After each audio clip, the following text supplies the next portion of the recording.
Hello, this is episode 40 of this true crime podcast. This is the case of serial killer Peter Moore from the UK.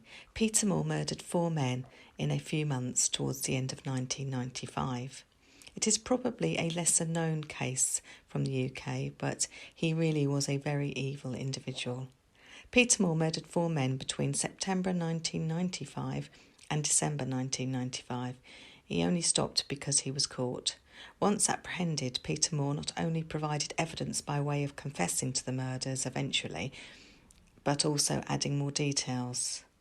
But the police would also find enough evidence to put Peter Moore away for good, even without any so-called help from the killer himself. Peter Moore was born on the 19th of September of 1940, so during World War II. He was born in a place called St Helens, which is in Lancashire in England. Not very much is known about his school years, but once he left school he would get odd jobs to tide him over. He would end up working in various cinemas, which he loved, and he would eventually go on to owning many cinema screens throughout Wales, mainly close to his local community. Peter Moore was 55 years old when he began murdering men, but it would come to light later, mainly through information provided by Moore himself, that he had been attacking men for over 20 years before he moved on to murder. Many of the attacks had gone unreported.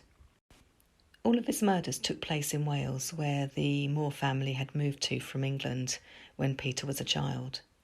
His method for all of his killings was stabbing the men to death. He also carried out many mutilations on the bodies after the person had died. Peter Moore's first murder victim was a man called Henry Roberts, who at the time of his death was 56 years old.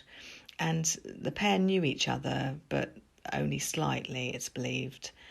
So roughly he was the same age as Peter Moore, more or less. This murder took place in northwest Wales in a place called Anglesey. This murder occurred in September of 1995, with Henry Roberts being brutally stabbed to death. Peter Moore's next victim was a young man called Edward Carvey. The pair had met in a well-known gay bar in Wales. This murder took place in October of 1995. The third person to die at the hands of Peter Moore was a man called Keith Randall, who at the time of his death was 49 years old. Keith Randall was brutally stabbed to death by Peter Moore in November of 1995.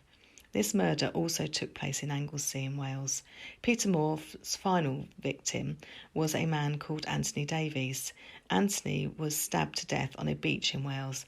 This final murder took place in December of 1995.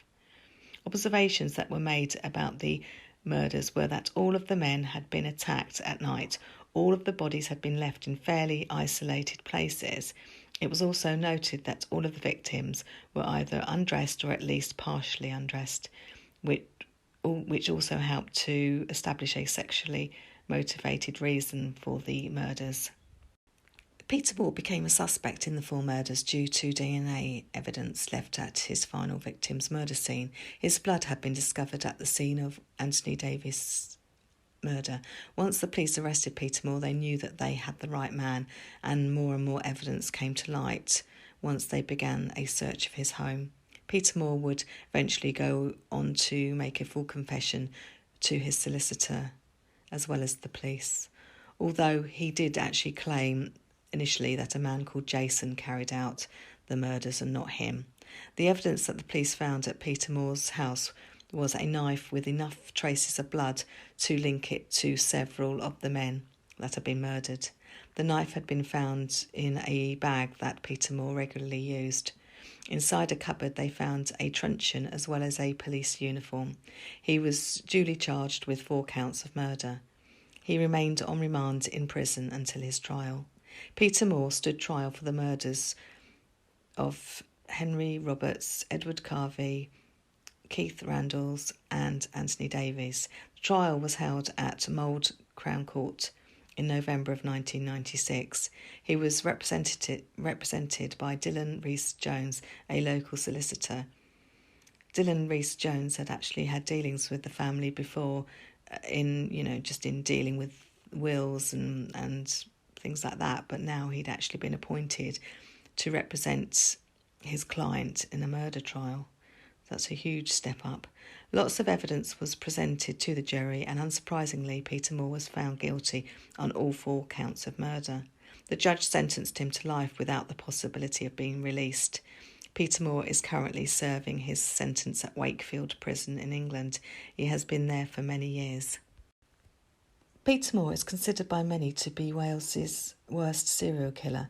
At his trial, he had tried to make out that the murders were carried out by someone called Jason, but the jury found him guilty on all counts anyway. He went on to appeal his sentence and took it to the High Court. The High Court ruled that he would indeed spend the rest of his life in prison. He challenged the ruling and went to the European Court of Appeal in March 2011. He asked for not only his whole life tariff to be quashed, but also that his sentence should be quashed entirely. He lost his appeal, and in January 2012 he found out that he would not be able to appeal again and that he would die in prison for his crimes. He could have lived a relatively comfortable life due to owning the family home after both of his parents had died and the cinemas that he had purchased, but he clearly wanted more out of his life. He also kept his dark thoughts to himself, which is not surprising. It was discovered after his trial that he had assaulted many men over many years and that he had never been apprehended for any of those attacks. He had chosen men who had usually been drunk or on drugs, and often they had been walking at night alone down country lanes or isolated roads. Peter Moore knew how to find his victims, it would seem, and he often went prepared to attack someone. Sometimes he would dress up in either a police officer's uniform or a Nazi uniform. He certainly had a very sadistic streak even before the murders. It would seem that these early attacks were the build-up to the later murders. A lot of these attacks would go unreported, and it was largely only due to Peter Moore's later confessions that the police really knew just how many men had been attacked prior to the murders. Fortunately, Peter Moore will end his days in prison. He has got a whole life tariff. Peter Moore detailed a lot of his crimes to his former solicitor, who then wrote a book about the serial killer. I have not read the book. I will give out information on the book at the end of this episode, just in case anyone is interested. He spoke about reading the newspaper reports on the assaults that he carried out, and he said that he would become quite excited by all of the attention. A lot of what Peter Moore had to say was already known because he had given some details already to the police when he was arrested, although he did try to make out that it was someone else who had actually carried out the murders, which obviously was a lie. Anyway, the details that have since come out, if they are to be believed, are pretty awful. He went on to confessing to killing Henry Roberts by using a knife to stab him 27 times. He also said that Edward Carvey, who was from Tranmere near Liverpool in England, had apparently been picked up by Peter Moore at a gay bar in Liverpool. The bar was located at Stanley Street in Liverpool city centre. He apparently offered Edward, who was 28 years old at the time, a lift. Whilst in the car with Peter Moore, Edward suddenly realised something was not right and he became frightened. According to Peter Moore, Edward had tried to escape but was unable to, and Peter kept driving until they were in Wales. The distance from Liverpool to Wales is just over 40 miles. The journey must have been terrifying for the young defenceless man. According to Peter Moore's later confession in regards to the murder of Edward Carvey, the young man had asked Peter if he was a, quote, Nielsen type, unquote, which was seemingly a reference to British serial killer Dennis Nielsen. Dennis Nielsen had murdered a number of men in England throughout the 1970s and 80s. Peter Moore said that he simply responded to Edward by saying, quote, yes, unquote, just before he stabbed the young man to death. Peter Moore then buried Edward in some woods close by. His next victim was 49-year-old Keith Randall. He worked as a traffic manager in Chester in England. Peter Moore admitted to stabbing Keith Randall to death in November of 1995 on the A5 road in Anglesey in Wales. The last victim to have the misfortune to come into contact with Peter Moore was 49-year-old Anthony Davies, Anthony was married and also had 2 children. He lived in Wales. He was stabbed to death by Peter Moore and left to die on a beach in Wales in December of 1995.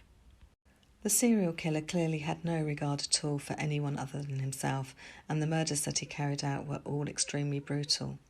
According to Peter Moore's later confessions, Keith Randalls had asked him why he was stabbing him, and he allegedly replied, quote, "It was fun," unquote. He was later asked by professionals treating him how he had felt after he had killed his victims, and he said that he felt it was a job well done, apparently. So what is known about Peter Moore apart from his murders and sexual assaults that he committed? It is said that although he was extremely close to his mother, he was not close to his father in the same way. His father was known to be a heavy drinker, and he was said to have been scared of him when he was a child. Peter Moore was an only child, born in England, but spent most of his life in Wales. He lived at Darlington House in Kilmer Bay in Wales, in a house that was extended over the years. It was considered a grand property at the time, although it has been left to sort of go into rack and ruin, it would seem. Peter was said to have enjoyed working at the local seaside for fair during his summer holidays as a boy. Peter Moore would later confide in prison to a professional who was treating him that he had been sexually assaulted himself when he was only 11 years old by a fellow fairground worker. It does not seem to have been reported, and no record of whether he had even spoken out to anyone about this allegation before or not. At school, it has been said that Peter Moore was easygoing, a bit quiet, and also a bit of a loner. Peter Moore's father died when Peter was 33 years old. This was in 1979. He would end up taking over the family business after his father died, which presumably was a great relief as well as help to his mother. He continued to live at Darlington House with his mother. When his mother became less able to look after herself as she got older, Peter Moore looked after her. He would later admit that by this point in his life he had already started attacking lone men and sexually assaulting them.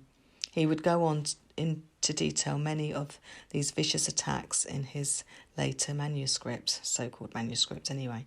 It would seem that he was unable to find a willing partner for what he wanted, and he gradually came to the realisation that he would have to drug or get unsuspecting men drunk in order to get what he wanted from them, or just attack them. He basically just wanted to torture and abuse as well as sexually assault men that he was attracted to, even if they weren't attracted to him or even if they weren't gay. He admitted that he fantasised over many months about what he wanted to do to certain men before giving in to his demons. According to Peter, he would dress up in either a policeman's uniform or a Nazi uniform, or he would wear his black leather trousers, and once armed with a truncheon as well as a knife, he would go out at night looking for lone vulnerable men that he would go on to attack and often leave for dead. Quite a lot of planning went into these earlier attacks by the sounds of it, and because after the attacks, often the attacks were not even reported to the police, he managed to get away with assaulting many men over a long period of time, about 20 years it would seem. He would apparently drive down country lanes close to where he lived to look for any seemingly vulnerable man that he would be able to attack. Often the men he attacked were on their way home from the pub, so already under the influence in all probability, which made it a lot easier to attack them. He would park his car and get out and hide, usually behind some bushes or trees, until he spotted a potential victim to attack. Some of the attacks were said to have been so vicious that the victims had only survived due to somebody coming across them and raising the alarm for medical help. He would go on to admit that all of the attacks were so sexually motivated and that he would become aroused by seeing his victims struggle. He also said that he really enjoyed having total control over them Unfortunately, many of the men did not come forward, maybe because they were not openly gay or that they did not want to go to court, and maybe they just wanted to forget about what had happened to them. It is understandable that some victims just want to forget and move on, if at all possible, with their lives, and this can be for a variety of reasons. Not all of the attacks were linked due to the fact that some of the attacks happened many miles away and all over Wales, in fact, over a long period of time, nearly 20 years. Peter Moore also claimed that due to his own father being a heavy drinker, he would go on to despise seeing men who were clearly drunk. But that could just be a very convenient excuse to make him look better, which it clearly did not. He had murdered 4 men and attacked many others, so there are really no excuses for what he did. In 1994, his mother died, and it was said that he was devastated. He would continue to live in the family home alone. He did socialise more after his mother had died, presumably because he had more time and a bit more freedom. His behaviour escalated very quickly after his mother died, and it would not be long before he began attacking men would not be enough, and that he now wanted to murder lone men instead. The solicitor who represented him at his murder trial, Dylan Rees-Jones, would go on to write and have a book published on Peter Moore. The killer had given many interviews and provided information with the knowledge that it would be published.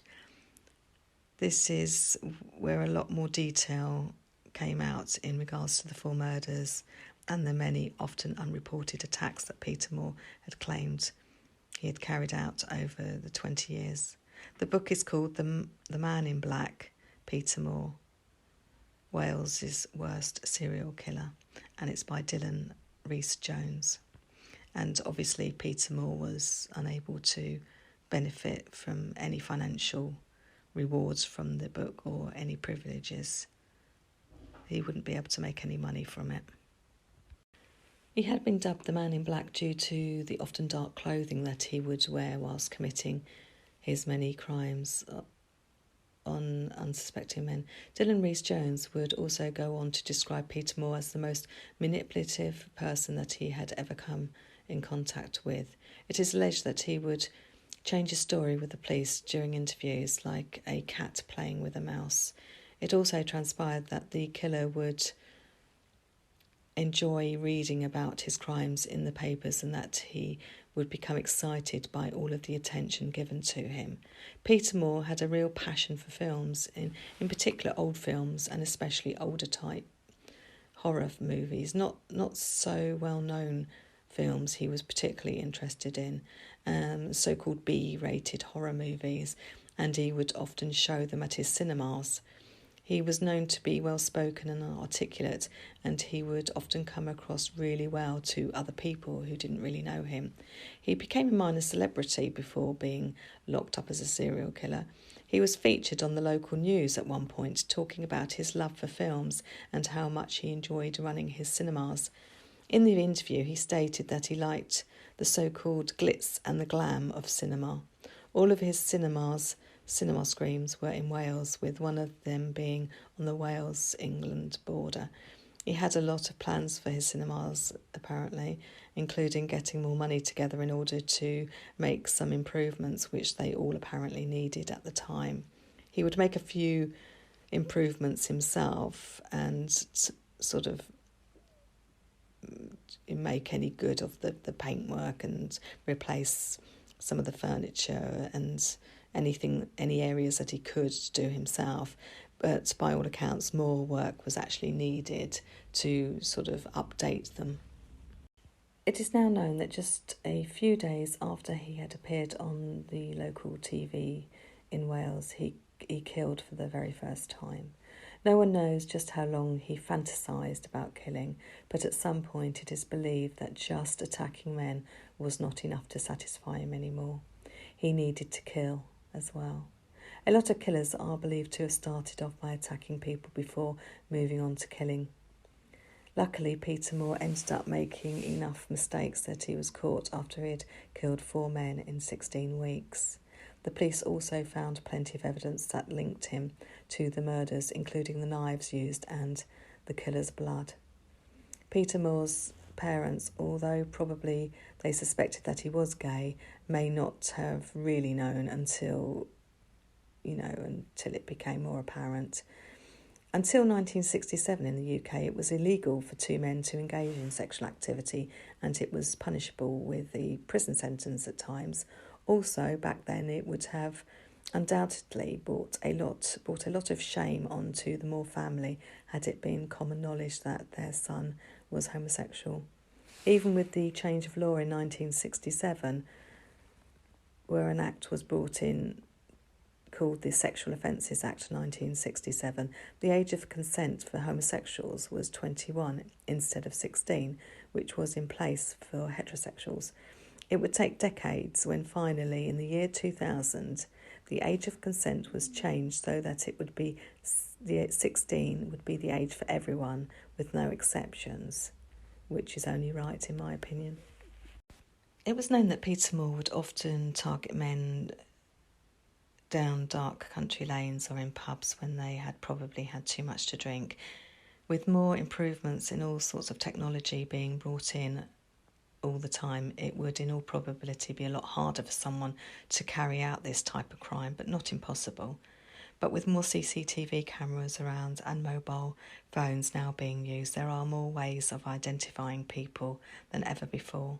Fortunately, Peter Moore will end his days in prison. He is one of only about 50 prisoners in the UK who have rightly been handed a whole life tariff, and he has already used up all of his available appeals. I'm sure the families of the murder victims and the victims who survived will no doubt be relieved that he will never walk the streets again. He was clearly, and probably still is, a very dark, evil individual who did not care about causing harm as long as he was satisfied and happy.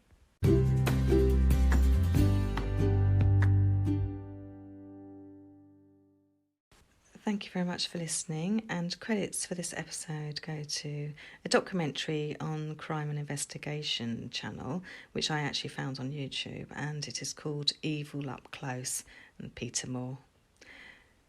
The Daily Post.co.uk was also a source, as was Wikipedia. Thank you very much. Bye.